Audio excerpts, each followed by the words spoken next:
Great. Thank you, Dr. Desmond. And next, let us welcome Dr. Shafi for his sharing.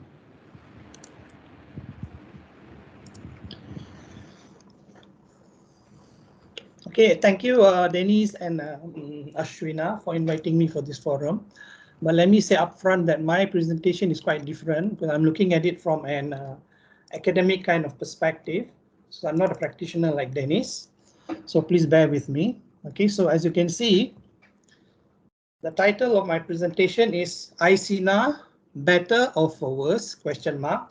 So that I will leave it to individuals to decide. Okay, so now I'm going to move on because I think I only have about half an hour. Okay, first of all, I want to start by looking at this question, something for us to ponder. Okay, so based on the Malaysian Reserve, this is data from the Malaysian Reserve between 2014 to 2018. 95,000 individuals have been declared bankrupt in Malaysia. Okay, so this is actual data. Now, this works out about an average of about 20,000 cases a year. Okay, remember this is before the pandemic. Okay, this is before the pandemic. Now, from last year, July 2020 data that we have about 4,151 bankrupts. Keeping in mind that this is after the bill was amended to change the threshold from 50,000 to 100,000. So in spite of a higher threshold, we still have 4,000 odd bankrupts as of July last year. Okay, so already you've listened to this talk by Dennis about AKPK, so I'm not going to say too much about it. It's basically agency counseling dan pengurusan kredit, which comes under Bank Negara Malaysia. So the problem is, given this scenario, APKP may not be able to reschedule or restructure any bankruptcy individual, except in very rare cases. So the question that we all need to ponder now is, if this happens, how will the bankrupt individual survive? This is something that we can all think about. So before that, let me just have a preamble, Malaysian economy, overview of Malaysian economy. So why are we in this situation now where retirees and others have to dip into their savings? Okay, so let's have a macro view of the Malaysian economy. So this is Malaysian GDP based on 2020 data from three very eminent and reliable sources. The first one is World Bank data. The second one is based on IMF. And last but not least, Bank Negara Malaysia. According to World Bank data, 5.6% of Malaysian households are currently living in absolute poverty. Now, mind you, we're talking about absolute poverty, not relative poverty. Absolute poverty means things like not having 3 square meals a day, not having a roof over your head. Okay, so this is very troublesome, very worrying. And according to IMF, last year, 2020, the Malaysian economy actually contracted by about 5.6%. So all of this does not paint a very rosy picture of the Malaysian economy. Okay, so as we all know, Malaysia is one of the most open economies in the world, with a trade to GDP ratio averaging over 130% since 2010. This is something we can be proud about. Openness to trade and investment has been instrumental in job creation and income growth, with about 40% of jobs in Malaysia linked to export activities. Sorry, Dr. Shafi. Yeah. Apologies. Are you able to some people say that they're not able to see the slides. Oh, okay. Then I will put it on this. Okay. Are you able to see now? Yes. It's bigger now. Okay. So this is just a macro perspective, okay, of the way the Malaysian economy has been in the past and where it is now. So that's the reason now we are in this situation or in this scenario where the government has to think out of the box and come up with some solutions to the problems that we are facing because of the COVID-19 pandemic. Okay, that was the macro perspective, okay, country perspective. Now let's look at the individual perspective. Here are some statistics, okay. Again, this is from Bank Negara Malaysia, okay. Now the household debt Dr. Shafi, ratio. Yeah. Sorry, we can't see your slide. Yeah. We are stuck Are you at able to see? slide 3. No, slide 3 still. Suhadi, because I can see the slides normally, maybe do you want to exit and join again? Okay. Okay, thank you. So are you able to see me? Hear the slides? See the slides? Yes, sir. Can I proceed? Yes, sir. Okay, so I've just spoken about the macro perspective, okay, based on data from World Bank, IMF, and Bank Negara Malaysia. So it's very clear that the economy has been contracting ever since the pandemic in around March last year. Okay, so it's 5.6% contraction of GDP. Now that's the macro perspective. So now I want to look at the effect of this on individuals. Okay, which is the metric that we are using is household debt to GDP. Now, if you look at the household debt to GDP, now as of December last year, Bank Negara Malaysia data shows that this ratio has surged to a new high of 93.3%. Now, this is very worrying, okay? We're talking about household debt to gross domestic product. So concern over high household debt has led to a rapid deleveraging by households in the aftermath of this crisis. So as you can see, the trend from 2015 when it was 86.9%, then it went down slightly in 2018 and picked up again at end of last year. It's standing at 93.3, which is the highest it has ever been in the history of this country. Okay. Now, for you to get a mental picture, because sometimes when we talk about percentages, you can't really get a mental picture. Now, as of 2018 December, this 82.1% translates to, in absolute amounts, Ringgit Malaysia 1.18 trillion. Now, that is a huge amount of household debt to GDP. Now, here we want to see the breakdown. This is what they call the impairment profile. Household sector impairment profile. Again, this is based on data from Bank Negara Malaysia. Now, 66% of people who are borrowing and who are defaulting, they are in the what you call earnings bracket of less than 3,000 a month. Okay, that's bad enough. Then when we move to the next part, which is the impairment profile, these are people who haven't actually defaulted as yet, but they are what you call high risk, high risk category. Now 52% of impaired debt stems from those earning between 5,000 to 10,000 monthly. So that's how bad this COVID-19 pandemic has hit people. Okay, these are actual figures and data from BNM, Bank Negara Malaysia. So the default rates as per Bank Negara data shows that it's 8 times higher than historical default rates. That means that the percentage of people who are unable to pay on time, or even in some cases actually not paying, defaulting, this is 8 times the situation before this COVID-19 pandemic. Now, let's look at the profile. Okay, we look at the top, the infographic at the top. 12% is households. Okay, households. Then large corporations is about 42%, and other businesses making up about 46%. So how serious is this problem? So if we look at the data for households, looking at that chart there, most of the income goes to servicing unsecured financing. It's about 43%. Basically refers to things like credit cards and things like that. So just nearly half. Then the next big chunk of payment goes to residential properties. This is your housing loan installment, things like that, 33%. Okay, this is talking from a macro perspective for the whole country. And then 17% is for your monthly installment for your car. And the others, which is others, makes up about 12%. Okay, this is from the household perspective. Now, as far as businesses is concerned, if you look at the next chart, the ones who are suffering the most, if you look at the very light pale blue, 55% are those in the services industry.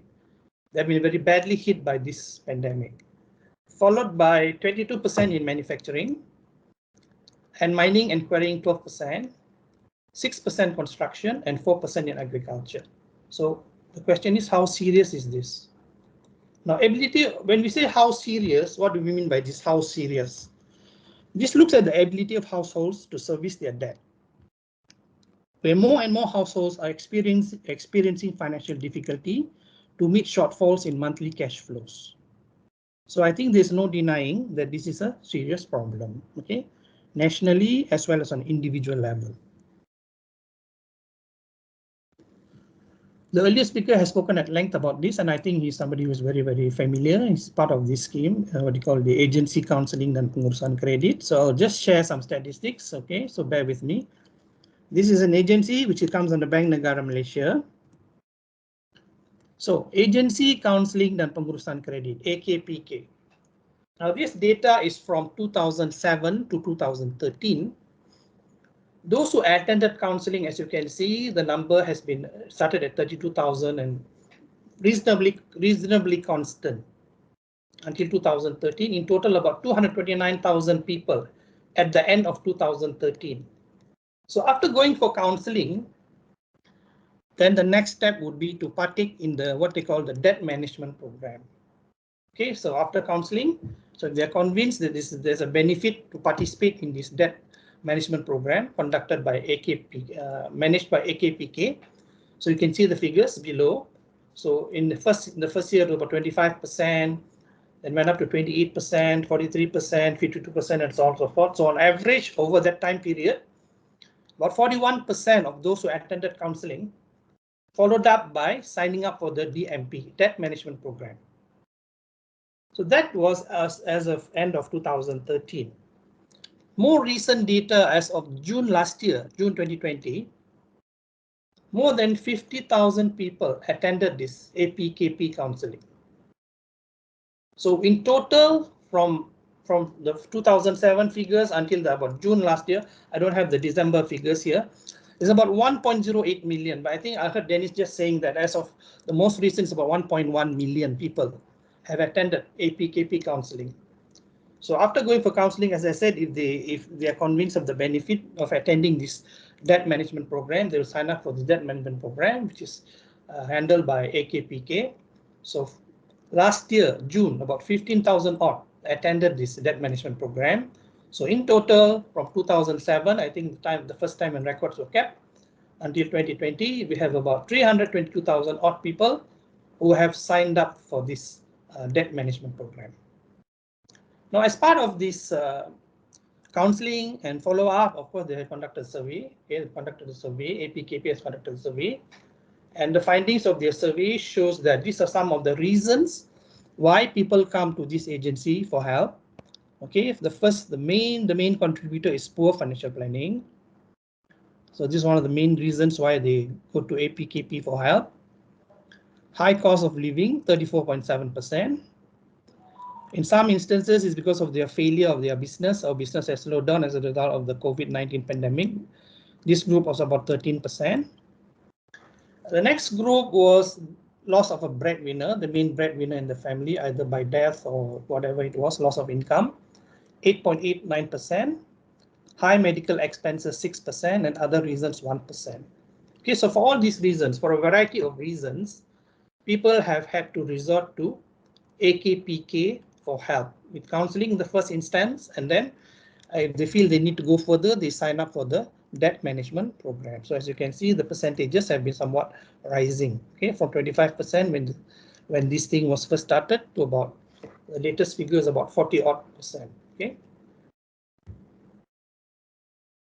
So having given the background, okay, from a macro national Malaysia's perspective, GDP perspective, to a micro perspective, individual households, individual businesses, how they are suffering. So the government was keeping a watch on this. So that's when they decided that we need to do something to help all these people, be it individuals, be it businesses. So they came out with this idea, big idea called iSinar. Okay, of course, there are many people who criticize this scheme and so on and so forth. But I'm just going to talk about it in broad general terms. It's up to you whether you want to accept the arguments made by those for or against. Now, basically, this is an initiative to enable members, contributors, to withdraw from their savings in their account 1 in EPF. So there's a sharat or condition. It is only applicable for members who are below the age of 55. In order for you to avail of this iSinar, you have to be below 55. Now, obviously, you must have money in your EPF account 1. And it's a targeted facility to assist EPF members who are affected badly by this COVID-19 pandemic in sustaining their livelihoods. I think we only have to refer to the social media every day, people writing up about the trials, the tribulations, the hardships that they are facing. So for that reason, the government has come up with this big idea called iSinar. Okay, so eligibility criteria, I don't think I'll go into details about this, but basically they seem to have two categories. Okay, for those who have lost their jobs, unpaid leave, experiencing reduced basic salary by more than 30%, informal workers, self-employed, gig workers, housewife, and so on and so forth, basically experience income loss, reduction in income by more than 30%, and who have not contributed to EPF scheme for a long time. So if you read the two, it appears quite similar. The only difference between the first category and second category is that for the first category, you have for application, you have to come with your supporting documents. Sorry, does not require supporting documents. For the second category, you have your application requires supporting documents. Okay, so this is just some of the eligibility criteria for this iSinar scheme. So now let's look at this information or this data from EPF KWSP. So members, total members as at end of 2019 was about 14.5 million plus. Okay, total members who have contributed to EPF, out of which active members is about 7.6 million plus. Inactive members is about 6.9 or close to 7 million. In total, about 14.5 million members of EPF KWSP. Not all of these members will be withdrawing the retirement fund, which is nested in the provident fund. This amount will withdrawn will vary depending on individual member circumstances, needs, and of course what they have available balance in their EPF account. Amount to be withdrawn is stricter for members who have less than 100,000. Okay, so the conditions are stricter if you have less than 100,000 in your account one. So it is quite natural that the withdrawal amount will be higher for those who have savings in excess of 100,000 up to 1 million. So if you look at this chart here, they have broken it down to 10,000 and below. That's about 1.8 plus million members. Between 10,000 to 100,000 is about 3 million plus. Between 100,000 to 600,000 is 1.7 million. And as you go higher and higher, you find less and less people. Between 600,000 to 1 million is about 80,000 plus. Above 1 million, we have nearly close to 50,000 people in that category. So this is how the breakdown is done. So the next column is their total savings in ringgit Malaysia, millions of ringgit. And the last column is the average savings per member.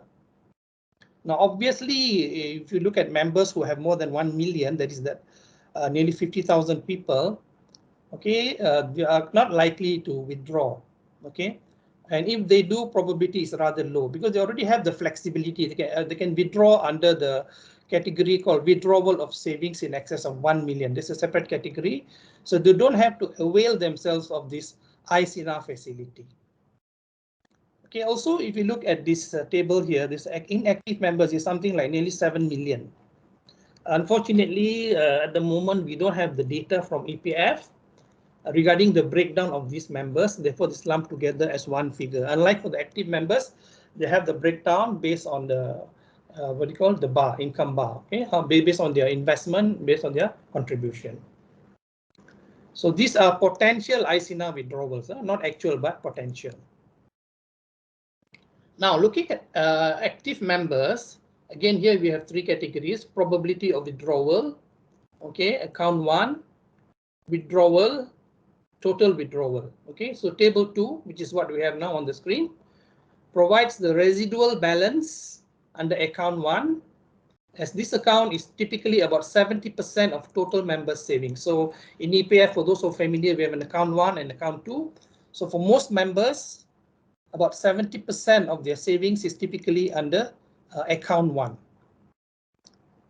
So probability of members withdrawing is natural that members with lower savings will have a higher propensity to withdraw because they are more hard pressed to make ends meet. Of course, it is true. All the advertisements and promotions say that EPF, KWSP simpanan hari tua anda. That is true, but this is a very unusual, unforeseen situation. This COVID-19 pandemic, it has hit hard. It has hit many people very hard. So this is one option to consider if you're in that bracket. Okay, so we're not talking about those in the million above category or in the hundreds of thousand above. For those in the 10,000 below, or for those in that category, probably this group of people will have a higher propensity to withdraw because they are more hard pressed to make ends meet. Okay, the next category are those depositors of between 10,000 and 100,000. They are allowed to withdraw up to a maximum of 10,000 under this new iSinar scheme. So we assume, we roughly assume that about 70% of this group of people, which amounts to about, in absolute numbers, about 3.58 million members in total, will opt to withdraw, which works out to an average of about 8,000 per member. Okay, that is that group, that band of people. Okay, that is between 10,000 and 100,000. Okay, as we move up to the next band, which is band 4, which is those who have between 100,000 to 600,000. So for this group of contributors, the iSinar program allows them to withdraw 10% of the savings in account 1, or 10%, which is 60,000, or lower, whichever is lower. Again, this data is from the annual report of EPF as at the end of 2019. Now, as you know, my presentation is titled iSinar for better or for worse question mark, meaning that I have not really committed myself one way or the other. Okay, I will leave it to you at the end to make up your minds about this. Now, total withdrawal of some 56.3 billion from the open for all iSinar incentive this year, with about 8.6 million members out of the total 14.6 million members taking advantage of this option to help them to make ends meet during this difficult time. So out of that 14.6 million that we saw earlier, total members, okay, look at the last row there, 14.6 million total members. Okay, so data indicates, this data is from EPF, that about 8.6 million members have actually taken advantage of this facility, of this scheme, to assist them to make ends meet during this difficult period.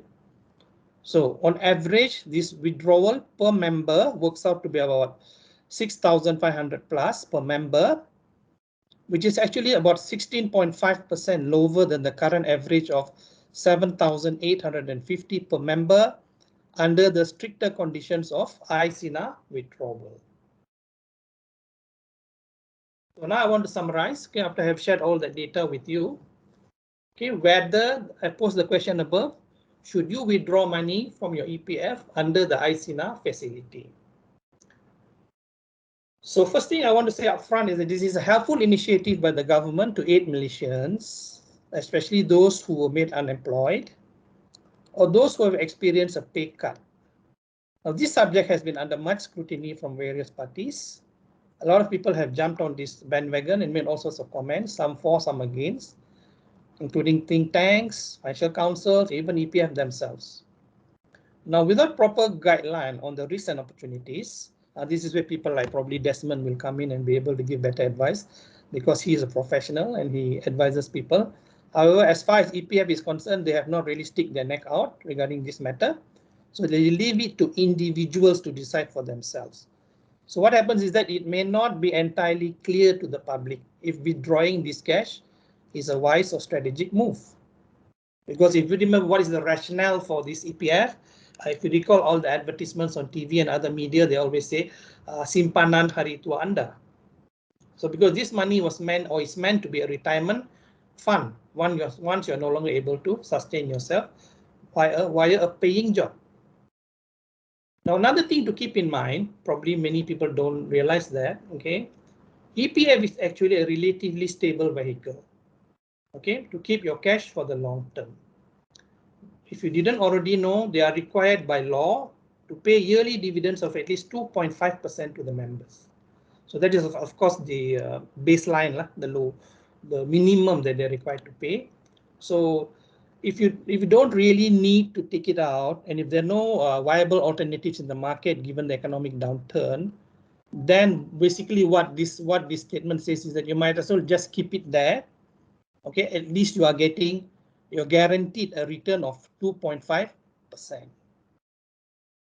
So between needing instant cash, as in making a withdrawal through this iSinar facility, which is what it amounts to, and saving for the future, which is what keeping your money in the EPF amounts to, it is a tough call to make. But my honest opinion is that answer is not as straightforward because there's no one size fits all. So ultimately, each individual contributor to EPF must make a comprehensive assessment of your own situation.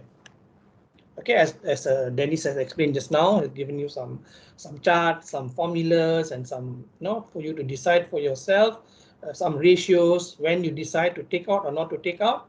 So like I said, in the end, finally, each individual contributor to EPF must make a comprehensive assessment of your own situation. Because like I said before, there is no one size fits all. So whether you want to keep your money there or you want to withdraw as part of this iSinar facility. Now for EPF contributors, especially those who are in desperate situation, in dire need, is good because they need the money badly. Okay, and of course they're entitled to take the money out because it is their savings. There's no issue with that. Okay, it's not like they're borrowing from someone. They're taking what is their own money. However, what is important to keep in mind is that once you take out this money, it must be utilized properly. Like for example, if you just take the money just because you want to get the latest handphone, the latest gadget, these are not really essential items at this point in time. Okay, so basically the advice is that you must spend the money wisely and prioritize your spending. Because keep in mind, this withdrawal, this iSinar withdrawal, I think I gave some figures just now in the statistics. The aggregate amount of withdrawal was quite substantial. So this is going to result in a decline of the dividend that we as contributors are going to get. So this is something that we have to accept. Okay, let's say in the past, for example, we managed to get 6% dividend, 7% or 5%. You may not get that same amount because the amount in the kitty has diminished. The people most affected by COVID-19 are those in the lower income group, and therefore they have less savings in EPF. So what would be the effect of this on the overall economy? So this will have a spiral effect on the overall economy. Now, there's no real data from EPF regarding the actual amount withdrawn under this scheme. So my educated guess is that it must be running into the billions. Now, if that is correct, that billions has been withdrawn under this scheme, iSinar scheme, and if this money is actually being put into the economy, into circulation, then this should improve the economy. But then again, this depends on which sectors the withdrawals are being spent on. As I just said earlier, if you take the money and spend it spuriously on handphone or some other gadget, it's not really going to help spur the economy. And then don't forget, on the flip side, it is going to be very challenging for EPF to sustain a reasonable dividend when a large chunk of savings has been withdrawn. So unless, of course, as an individual contributor, you are guaranteed that by taking out this money, I mean, if you are a prudent investor and you feel that you can park this money somewhere else and get a better return, which may not be possible or quite difficult under the current challenging circumstances. So that's where the thing comes in. Do I want to keep it there and get the minimum 2.5% guaranteed by law, or do I want to take out as under this scheme and have a better opportunity to invest somewhere and get a higher return? So these are questions for individual contributors to make. So between needing instant cash, as in an iSinar withdrawal, or saving for your future, as in keeping the money in EPF, it may be a tough call to make. Honestly, the answer is not as straightforward. Okay, as I said before, there's no one size fits all. However, and this is from the perspective of the government. Okay, this is the government's thinking lah. Holding back people's money when they need it most is a recipe for disaster. Okay, it's already theirs, it's their savings, they parked it in EPF. Now is the time they need to have access to it. So for that reason, the government has permitted, okay, those who are eligible to withdraw from the account 1 in EPF, subject to certain ceiling based on what you have in your account 1. Because what happens is that the worry is that if you don't permit, or if you, meaning the government, does not permit the people to take out their own money, especially I'm talking about those who are very desperate, okay, then they might resort to other means. You can't stop them because they need the money, they're so desperate. For example, like, God forbid, begging, stealing, or even worst case scenario, borrowing from loan sharks, along and all that. I mean, we keep hearing about this, okay, in the media. So again, to come back to the same point I made earlier, ultimately, each individual contributor to EPF must make a comprehensive assessment of his or her own situation before deciding whether or not to withdraw money from your EPF as part of the iSinar facility. Now, I make this comment, okay, I just quickly go back to the earlier slide. If you are in the first category, okay, meaning that you have savings of 10,000 and less. If you are in the other category, in the other band of 600,000 to 1 million or 1 million and above, obviously you don't need access to this facility. Okay, so I'm talking about those who are in the lower bands, okay, who have no other sources of income. They have to resort to withdrawing from this iSinar facility. Oh yeah, total withdrawal was 56.3 billion this year. Okay, in terms of number of members taking out their money, was about 8.6 million. So as mentioned, this is like it or not, this is going to result in a lower dividend from EPF because a big chunk of money has already been taken out.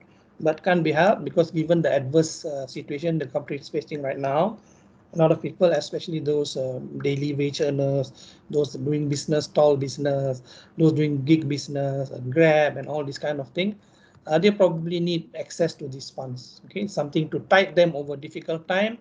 Hopefully, when things get better, when the economy improves, they can always invest that money back into their account one. Okay, so these are just some of my thoughts on whether, again, to answer the question, should you withdraw your money from your own EPF under this facility. Okay, keep in mind this is your money, your savings. You're supposed to be rational, is that for your old age, simpanan hari tua. But I'm sure, including the government and most people, did not foresee the current scenario that we are facing. So this is a scheme to help those people who are most in need, to help them tide over this desperate situation right now. So I think with that, I've basically come to the end of my presentation. Thank you very much for listening to me. So over to you, Dennis. Thank you, Dr. Shafi. Okay, so I see there is an echo. Sorry, Dr. Shafi. I will mute you for a second. Okay, so I've muted Dr. Shafi because there's an echo. But thank you so much. That was like a really insightful sharing with proper, tags and sources and all the statistics. So if you have any questions, don't hesitate to unmute yourself and ask Dr. Shafi or leave it in the chat box so that he can answer you.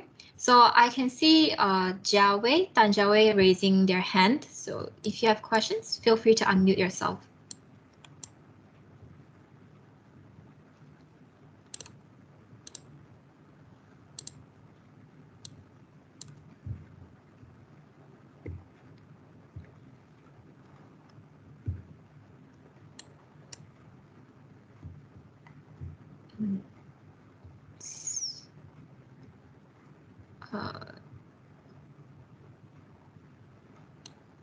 Jiawei, do you want to ask questions or did you accidentally raise your hand?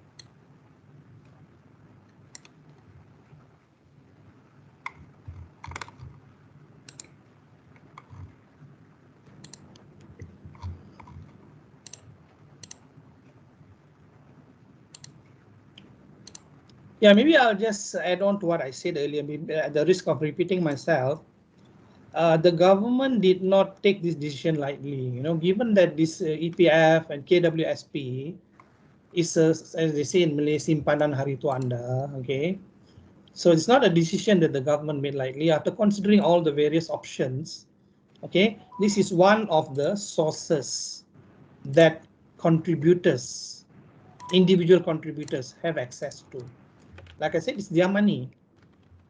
It's their money that they set aside every month. There's a certain percentage deduction from the employee and topped up with a contribution from employer.